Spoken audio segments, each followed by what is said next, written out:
मतलब सिर्फ इसको आप सबक के तौर पर समझें। एक कोई बंदा आया अपने शेख के पास और आकर कहता है कि हुजूर मैं आपकी बैत करना चाहता हूँ, आपका स्टूडेंट बनना चाहता हूँ, आपका मुरीद बनना चाहता हूँ, तालिब इल्म बनना चाहता हूँ।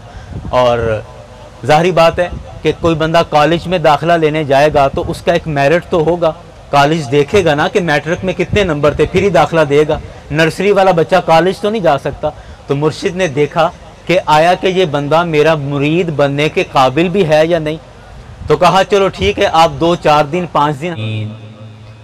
इन्नल्लाह व मलाइकतहु युसल्लूना अलन नबी या अय्युहल्लज़ीना आमनू सल्लु अलैहि व सल्लिमू तस्लीमा।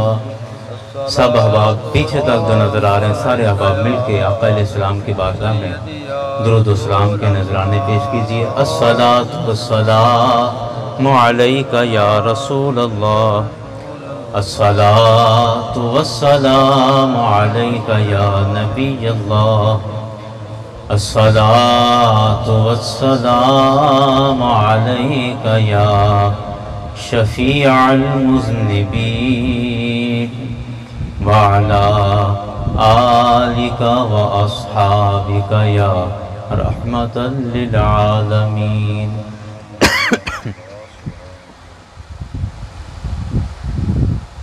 हम सब यहाँ पर अहले निस्बत बैठे हैं और अल्लाह का शुक्र है कि अल्लाह ने हमें बेनिस्बता नहीं बनाया और अपने पाकीज़ा और अपनी बारगाह के मकबूल बंदों के हाथों में हाथ देने का एजाज़ बख्शा है। अपनी निस्बत जहन में रख कर और अपने शेख का तसव्वुर दिल में रख कर ये 2 अशार मैं तबर्रुकन पढ़ता हूँ और आप मेरे साथ मिलकर पढ़िएगा।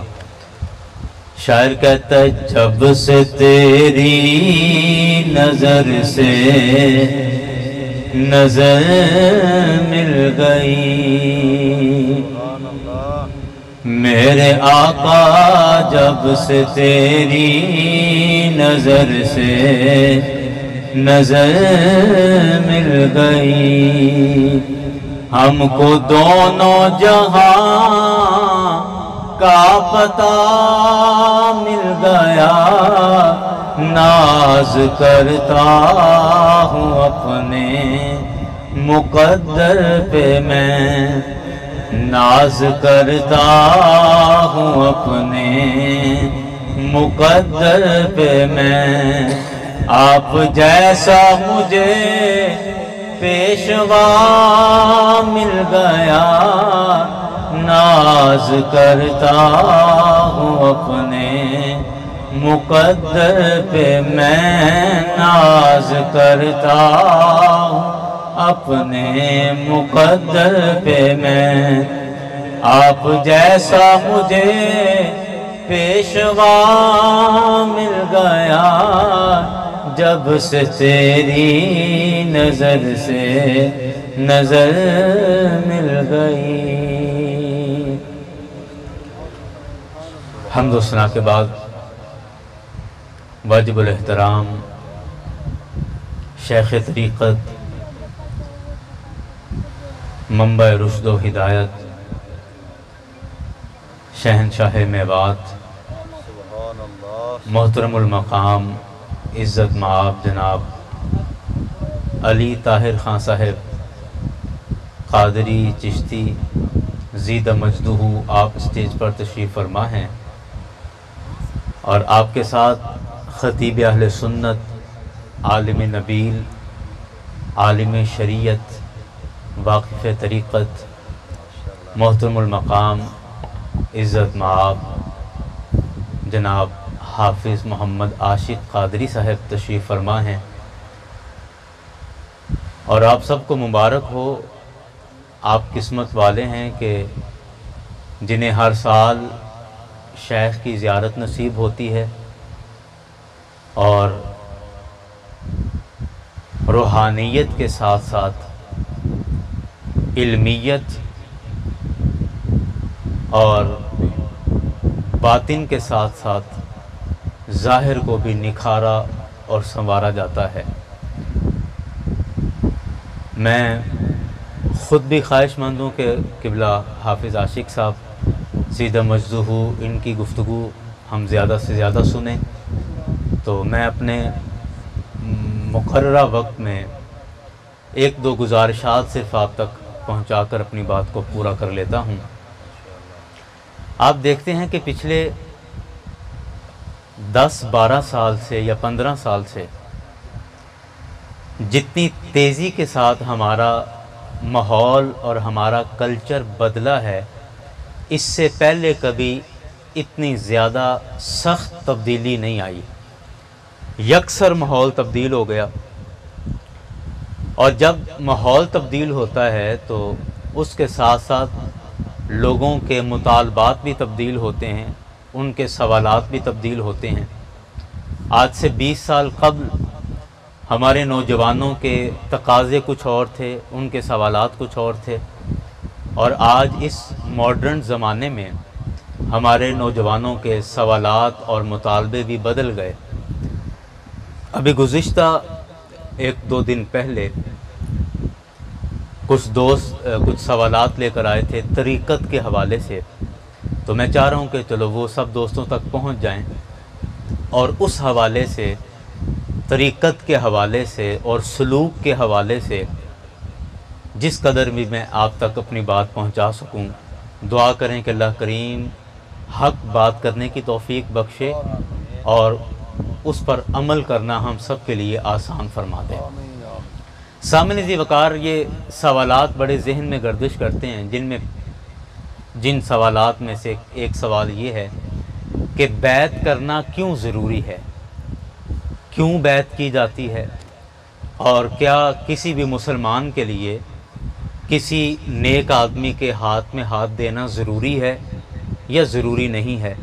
ये एक सवाल मुख्तलिफ़ लफ्ज़ों के साथ मुख्तलिफ़ पैराए में हमारे यहाँ बड़ी शद्दोमद के साथ गर्दिश करता है। मैं गुजारिश करूँ इस हवाले से कि बैत को समझने के लिए मैं एक मिसाल का सहारा लूँगा। हमें सबसे पहले समझना चाहिए कि जब हम अपना बच्चा स्कूल दाखिल करवाने जाते हैं तो सबसे पहले उसका दाखिला फ़ार्म फिल किया जाता है, उसका एडमिशन हो जाता है, और उस एडमिशन के बाद, दाखिले के बाद फिर उस बच्चे की बाकायदा क्लासें शुरू हो जाती हैं। उस्ताद रोज़ाना की बुनियाद पर बच्चे को असबाक पढ़ाता है, सबक पढ़ाए जाते हैं, और इसी तरह आप तवज्जो रखिएगा मेरी तरफ, मैं बात अपनी मुकम्मल कर। और ये बड़े अफसोस की बात है और अफसरदगी की बात है कि हमारे यहाँ बहुत सारे दोस्त ऐसे हैं कि जो एक दफ़ा किसी शेख तरीक़त के हाथों में हाथ देकर बैत तो हो गए, और उसके बाद बैत होने के बाद उन्होंने समझ लिया कि मैं मुरीद हो गया हूँ और फ़लाँ जगह पर मैंने बैत कर ली है, अब मेरी ज़िम्मेदारी ये है कि जब सालाना उर्स मुबारक हुआ करे तो मैं वहाँ जाया करूँ, वहाँ लंगर में हिस्सा लिया करूँ, और जो मेरी वहाँ ड्यूटी लगे, ज़िम्मेदारी लगे, मैं उसको पूरा किया करूँ। या कभी शेख तरीक़त मेरे यहाँ तशरीफ़ लाएँ तो उस वक़्त मेरी ज़िम्मेदारी ये है, मुझे फ़िक्र ये होनी चाहिए कि मैंने हज़रत को नज़राना कैसे पेश करना है, कितना नज़राना पेश करना है, अगर मेरे पास आएंगे तो मैंने खाना वाना कैसे खिलाना है। सिर्फ़ हमारा ज़हन यहाँ तक आके रुक जाता है। मैं आपसे एक बात पूछता हूँ, आप मुझे बताएं कि हम अपने बच्चे को स्कूल में दाखिल करवा दें, दाखिल करवाने के बाद सारा साल बच्चा स्कूल जाए ना, क्लास में बैठे ही नहीं, सबक पढ़े नहीं, उस्ताद के पास उसकी सोबत ना उठाए, उस्ताद की बारगाह में हाजिर ना हो, और फिर साल बाद कहे कि अब हम कहें कि हमारा बच्चा इम्तिहान में बैठे और इम्तिहान में बैठकर अच्छे नंबरों से पास हो जाए, तो मुझे बताएं कि जो बच्चा सारा साल स्कूल ना जाएगा वो इम्तिहान में बैठकर पास होगा? बोलिए तो सही। अभी बड़ी जानदार गुफ्तगू आपने अल्लामा साहब की सुननी है। मैं सिर्फ चंद गुजारिशात जो जहन में थी बेतरतीब सी वो आपके सामने अर्ज़ कर रहा हूँ कि मुझे बताएं कि क्या वो बच्चा पास होगा? नहीं होगा। जिस तरह सारा साल स्कूल ना जाने वाला बच्चा, अगरचे उसने दाखिला ले लिया है लेकिन अब वो स्कूल नहीं जा रहा, क्लास में नहीं बैठ रहा, तो वो बच्चा पास नहीं हो सकता। बिल्कुल इसी तरह मुर्शिद की बारगाह में हाजिर होने वाला, उसके हाथों में हाथ देकर बैत होने वाला, अगर मुर्शिद की सोहबत ना उठाए, मुर्शिद की बारगाह में हाजिर ना होता रहे, मुर्शिद की तालीमात ना सुने, मुर्शिद की बात ना सुने, मुर्शिद की नसीहतें ना सुने और उस पर अमल की कोशिश ना करे और समझे कि सिर्फ मैं साल बाद उर्स पर चला जाऊंगा तो मेरी ड्यूटी पूरी हो जाएगी, मेरी जिम्मेदारी पूरी हो जाएगी, या मैं मुरीद होने का हक अदा कर दूंगा, तो ये गलत फहमी है। ऐसा नहीं। बैत होने का मतलब ये है कि मुर्शिद की बारगाह में ज़्यादा से ज़्यादा सोबत उठाई जाए, ज़्यादा से ज़्यादा बैठा जाए और मुर्शिद जो हुक्म फरमाएं और जो तालीम दें, उस तालीम पर अपनी ज़िंदगी में अमल करने की कोशिश करता रहे। तो मुर्शिद की हैसियत एक उस्ताद की हैसियत है। जिस तरह हम देखते हैं कि प्राइमरी वाला उस्ताद हमें 5वीं तक पढ़ाता है, उसके बाद वो अगली क्लासों में भेज देता है, अगले उस्ताद मिडल हिस्से के आ जाते हैं, वो उस्ताद पढ़ाते हैं एक मखसूस लिमिट तक, उसके बाद हाई हिस्से में बच्चा चला गया। हम देखते हैं कि हाई हिस्से में जाकर साइंस के अलग टीचर आते हैं, आर्ट्स के अलग आते हैं, बायो पढ़ाने वाले अलग हैं, केमिस्ट्री पढ़ाने वाले अलग हैं, दीनियात पढ़ाने वाले अलग हैं, उर्दू पढ़ाने वाले अलग हैं। तो जिस तरह मुख्तलिफ शोबों के मुख्तलिफ उस्ताद होते हैं, मुर्शिद भी उस्ताद है। लेकिन मुर्शिद किस चीज़ का उस्ताद है? मुर्शिद कौन सा सिलेबस पढ़ाता है? मुर्शिद हमें इल्म और अमल का सिलेबस पढ़ाता है। मुर्शिद हमें तालीम देता है और उस तालीम पर सिर्फ उस्ताद, आप देखते हैं कि उस्ताद सिर्फ हमें सबक पढ़ाते हैं, लेकिन मुर्शिद का काम क्या है कि मुर्शिद हमें सबक भी पढ़ाता है और उस सबक पर अमल करने के तरीके भी सिखाता है। उस सबक पर अमल करना हमारे लिए आसान भी करता है। हमारे बुजुर्ग एक मिसाल दिया करते थे, छोटी सी बात है। कहते थे कि एक आदमी आया किसी अपने शेख के पास, सिर्फ मिसाल समझने के लिए, अब ये सच है या गलत है, मतलब सिर्फ इसको आप सबक के तौर पर समझें। एक कोई बंदा आया अपने शेख के पास और आकर कहता है कि हुजूर मैं आपकी बैत करना चाहता हूँ, आपका स्टूडेंट बनना चाहता हूँ, आपका मुरीद बनना चाहता हूँ, तालिब इल्म बनना चाहता हूँ। और ज़ाहिरी बात है कि कोई बंदा कॉलेज में दाखिला लेने जाएगा तो उसका एक मेरिट तो होगा, कॉलेज देखेगा ना कि मैट्रिक में कितने नंबर थे, फिर ही दाखिला देगा। नर्सरी वाला बच्चा कॉलेज तो नहीं जा सकता। तो मुर्शिद ने देखा कि आया कि ये बंदा मेरा मुरीद बनने के काबिल भी है या नहीं। तो कहा चलो ठीक है, आप 2-4 दिन 5 दिन हमारे पास रहो, उसके बाद फिर आपको बैत करेंगे। उसने कहा जी ठीक है, मैं रहूँगा। अब वो रहने लगा तो हज़रत साहब ने किसी बंदे की ड्यूटी लगाई कि जब भी ये गली में निकले नमाज़ पढ़ने के लिए तो इसके ऊपर छत से कूड़ा फेंकना है। अब ये था एक तो सबक पढ़ा देना और फिर उस सबक पर अमल भी करवाना, ये मैं बात कर रहा हूँ, इस पर मिसाल दे रहा हूँ। वो बंदा गुजरा और दूसरे ने उसके ऊपर छत से कूड़ा फेंका। जब उस पर कूड़ा फेंका तो वो यूं आंखें दिखा रहा है, शर्म नहीं आती, नमाज पढ़ने जा रहा था, कपड़े साफ सुथरे थे मेरे, नीचे देखा नहीं, सारा कूड़ा फेंक दिया, कपड़े ख़राब कर दिए। बोलता रहा, गुस्सा करता रहा, बुड़बुड़ करता चला गया।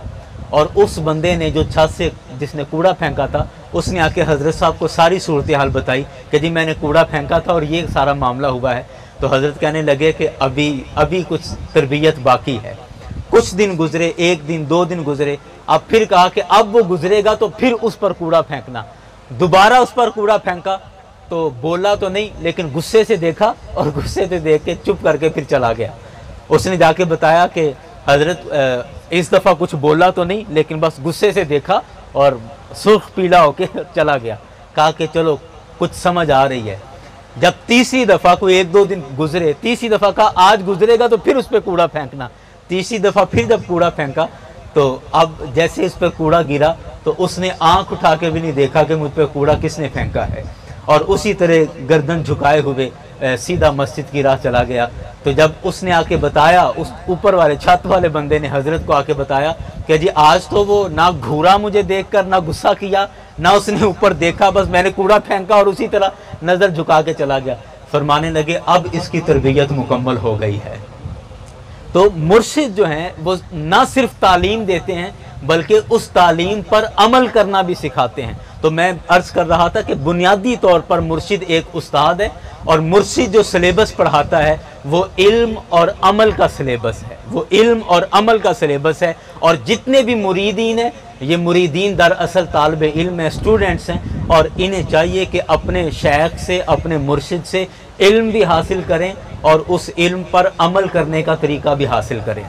मैं एक दफ़ा अपने मुर्शिद की बारगाह में हाजिर था, तो वहाँ कोई बात हुई, तो हज़रत किबला रहमतुल्लाह अलैह ने फरमाने लगे कि सानू समझ नहीं आती, पंजाबी में कहा, कहते सानू समझ नहीं आती कि असी दवाना कटने और दवाना कट के जेड़ी उनके खान वाला हिस्सा है वो सट देने तो छिलड़ा नूं खान लग पैने। एक बंदे ने कहा जी हज़रत इनका की मतलब है? कहने लगे इनका मतलब है वे कि जेड़े काम करन वाले ने उस पासे असी जांदे नहीं, और जेड़े काम इन्ने ज़रूरी नहीं उन्हां पिछे असी अपनी सारी ज़िंदगी रोल देने। असी कहा जी वजाहत फरमाओ की मतलब इनका? हज़रत फरमाने लगे, कहते हैं कि मुर्शिद होता है कि हमारी दुनिया और आखिरत में दीन की मंजिलें आसान कर दे। मुर्शिद होता है कि दुनिया में दीन पर अमल करना हमारे लिए आसान कर दे और आखिरत में अल्लाह की बारगाह में हमारी सिफारिश करे, ये काम मुर्शिद का है। तो हम मुर्शिद की बारगाह में आके फरमान लगे कि जे कोई साल शशमाई, कोई साल पिछों मुर्शिद की बारगाह च हाजिर होना नसीब हो ही गया है, तो कहते कि असी इन्ने दुनियादार हो गए हैं, इन्ने दुनियादार हो गए हैं कि मुर्शिदां को जाके भी दुनिया का ही सवाल करीदा है। कोई उत्थे गोडा लैके बह गया कि हज़रत जी साल बाद आए तो आके जी गोडा जी हज़रत जी गोडा बड़ा पीड़ करता है। कोई कहता जी हज़रत जी अद्धे सिर च दर्द होती है। कोई कहता जी हज़रत जी दुआ करो दुकान नहीं चलती। कोई कहता जी दुआ करो मैनू मैं फलां जगह ते पैसा इन्वेस्ट किया है तो दुआ करो मैनू उतों प्रॉफिट आ जाए, मैं स्कीम कट्टी है प्लाट बेच रहा तो दुआ करो जी उतों। मतलब हम मुर्शिद को भी अपनी दुनिया के लिए इस्तेमाल कर रहे हैं। हज़रत फरमाने लगे कि आज तक किसी ने आके ये सवाल नहीं किया कि हज़रत दुआ करें। मैं नमाज़ पढ़ने की बहुत कोशिश करता हूँ लेकिन मुझसे नमाज की पाबंदी नहीं होती या नमाज में दिल नहीं लगता, तो मेरे लिए दुआ करें या मुझे बताएं कि मैं किस तरह नमाज पढ़ूं कि नमाज में जी भी लगे और अल्लाह की बारगाह में खड़े होने का लुत्फ भी आ जाए। कहते ये बातें थी पूछने वाली, ये बातें हैं मुर्शिदों से हल करवाने वाली कि हज़रत मैं ज़कात देना चाहता हूँ लेकिन पता नहीं क्यों दिल नहीं बनता कि कैसे ज़कात दूँ, और या दिल में बड़ी एक मुश्किल सी पेश आती है, तो मेरे लिए दुआ फरमाएं कि अल्लाह अपने फ़राइज़ मुझ पर आसान कर दे। ये दुआएं कराएं। मुर्शिद की बारगाह में अगर हाजिर होना नसीब हो गया है तो बहुत बड़ी बात है, बहुत बड़ी बात है कि अल्लाह ने तुम्हें शेख तरीक़त की बारगाह में हाजिर होना नसीब किया। तो अब अगर मुर्शिद की बारगाह में आए हो तो फिर दुनिया नहीं बल्कि इस जहान नहीं बल्कि उस जहान की कोई चीज़ें मांगो, उस जहान के अपने मुर्शिद की बारगाह में सवाल करो। यारान ग्रामी में बात को समेटते हुए आखिरी एक बात अर्ज़ करके बात को ख़त्म करता हूँ। हमारे यहाँ एक और बड़ी गलत फहमी है, और वो गलत फहमी ये है कि हमने अपने जहन में ख़ुद से ही दर्जा बंदी कर ली है, कैटेगरीज बना ली हैं। हम समझते हैं कि मुर्शिद या पीर वो होता है कि जिसका अपना आस्ताना हो और वो वहाँ दम तवीज़ करता हो और मतलब ये उसका सिलसिला चलता हो, वो मुर्शिद होता है। और आलिम दीन कौन होता है? आलिम दीन वो होता है जो इमामत करवाता हो, जो खिताबत करता हो, जो तकरीरें करता हो, जो जुमे पढ़ाता हो या बच्चों को नाजरा पढ़ाता हो, रमज़ान शरीफ में तरावी पढ़ाता हो, वो आलिम दीन होता है। यानी हमने अपने जहन में पीर साहब वाला खाना अलग कर दिया कि ये अल्लाह के वली हैं, और आलिम दीन वाला खाना अलग कर दिया कि ये आलिम है। और हम ये समझते हैं कि जो पीर हैं इनका इल्म के साथ ताल्लुक़ नहीं, ये आलिम दीन नहीं हो सकते, और जो आलिम दीन हैं ये पीर नहीं हो सकते, ये अल्लाह के वली नहीं हो सकते। ये हमने खुद से अपने जहन में ये बात बिठा ली। और इसकी बहुत बड़ी वजह जाहिल सूफ़ी जिन्होंने भंग पी ली, जिन्होंने नारे मार लिए, ना शरीयत के साथ कोई ताल्लुक़, ना तरीक़त के साथ कोई ताल्लुक़, ना कुरान से ताल्लुक़, ना हदीस के साथ ताल्लुक़, उन लोगों ने, उन जाहिल रियाकार सूफियों ने अपने मानने वालों को ये समझा दिया कि ये मौलवी कोई शय नहीं होते, ये तो सारे दुनियादार, ये खाने पीने के चक्कर हैं सारे। उन्होंने इल्म के खिलाफ कर दिया। और दूसरी तरफ मौलवियों ने भी कसर नहीं छोड़ी। वो मौलवी जो तसव्वुफ से और सूफी इज़्म से या अल्लाह की बार या बातिन की रोशनी से जो मौलवी मुनव्वर ना हुए, जिनके दिल, जिनका बातिन रोशन ना हुआ और वो मौलवी के जिनको तसव्वुफ का जायका तक ना जिनको पहुंचा, खुशबू तक ना पहुंची, ऐसे खुश्क मौलवियों ने अपने मानने वालों को कह दिया कि ये पीर शीर कुछ नहीं होते, बस ये बाबे मलांग हैं और बस ये फूंके शूंके मार के अपना रोज़गार चला रहे हैं। असल चीज़ जो है वो मौलवी होता है, असल चीज़ आलम दीन होता है। नतीजा क्या निकला? नतीजा ये निकला कि अवाम के अंदर, हमारे लोगों के अंदर ये दो खाने बन गए कि अल्लाह का वली होना अलग चीज़ है और आलम दीन होना अलग चीज़ है। इसका मैं जवाब अर्ज़ करता हूँ, बड़ा लंबा जवाब है लेकिन मैं सारा जवाब नहीं देता, मैं सिर्फ आपको इसकी एक मिसाल देता हूँ। एक नाम लूँगा, सारा जवाब आपके ज़हन में आ जाएगा। आप मुझे बताएं कि तमाम औलिया के सरदार कौन हैं? हज़रत शेख अब्दुल कादिर जिलानी, हज़रत गौसे आज़म रज़ी अल्लाह अन्हु, वो पीरे पीरा मीरे मीरा तमाम वलियों के सरदार, औलिया अल्लाह के सरदार कौन है? हज़रत गौसे आज़म। बोलिए हज़रत गौसे आज़म। तो जवाब निकल आया, आप हज़रत गौसे आज़म रज़ी अल्लाह अन्हु जो सबसे बड़े पीर हैं, जो सबसे बड़े पीर हैं, आप उनकी ज़िंदगी उठाकर देखें कि जो सबसे बड़े पीर हैं वो इमाम मस्जिद भी हैं, वो मस्जिद में जुमा भी पढ़ाते हैं, बच्चों को नाजरा भी पढ़ाते हैं, हाफिज़ कुरान भी हैं, रमज़ान शरीफ आए तो तरावी भी पढ़ाते हैं, बच्चों को दरस निज़ामी भी पढ़ाते हैं। या आप यूँ कह लें, मैं अक्सर ये नाम लेता हूँ कि हज़रत गौसे आज़म रज़ी अल्लाह अन्हु का पूरा नाम आपके तारुफ़ के साथ इस तरह है: हज़रत अल्लामा मौलाना ख़तीब अहले सुन्नत, सरमाया मिल्लत, ख़तीब अहले सुन्नत, हज़रत अल्लामा मौलाना अल हाफिज़ अल कारी शेख अब्दुल कादिर जिलानी अल मारूफ गौसे आज़म, इमाम ख़तीब जामे मस्जिद बगदाद, इमाम ख़तीब जामे मस्जिद बगदाद। अब ये बात मैंने क्यों की, ये नाम क्यों लिया कि जो कायनात के उम्मते मुहम्मदिया के सबसे बड़े अल्लाह के वली हैं वो इमाम मस्जिद भी थे, हाफिज़ कुरान भी थे, तरावी भी पढ़ाते थे। तो ये हमारे जहन में ये जो खाना बन गया ना कि ये खाना गलत है, ये तकसीम गलत है जो हमने कर ली। मैं आप सबको मुबारकबाद पेश करता हूँ कि अल्लाह ताला ने आपकी निस्बत ऐसे आस्ताने के साथ कर दी कि जो ना इल्म से दूर करते हैं और ना तसव्वुफ से दूर करते हैं। अब ये दो हस्तियाँ यहाँ पर बैठी हैं, मैं इन दोनों के मुतल्लिक़ा कहता हूँ कि हज़रत मोहतरम जनाब अली ताहिर ख़ान साहब, अल्लाह ताला ने तसव्वुफ और मार्फत का जो इनको जाम पिलाया है, आप यकीन करें इनकी सोबत में बैठकर इनसे मुलाकात, मुझ फ़कीर को भी चंद मुलाकातें नसीब हुई हैं। इनकी मुलाकात से एक दिल को सुकून और तहारत और पाकीज़गी मिलती है कि अल्लाह ताला ने मार्फत और तसव्वुफ भी अता फरमाया और इनके साथ जो दूसरी शख्सियत हैं, अल्लाह ताला ने इल्म से और तालीम व ताल्लुम से, कुरान और हदीस के उलूम, फ़िक़्ह और बलागत और मंतिक़ के उलूम से भी अल्लाह ताला ने नवाजा है।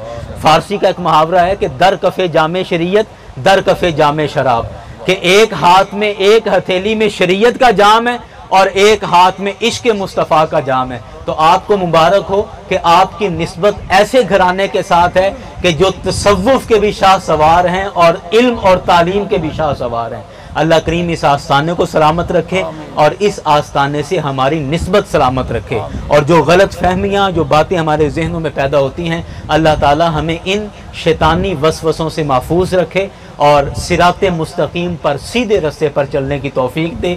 और जिस मकसद के लिए हम मुर्शिद गिरामी के हाथों में हाथ देकर बैत होते हैं, अल्लाह ताला हमें उस मकसद को पूरा करने की तौफीक अता फरमाए। अल्लाह ताला सलामत रखे सबको। वमा अलैना इल्लल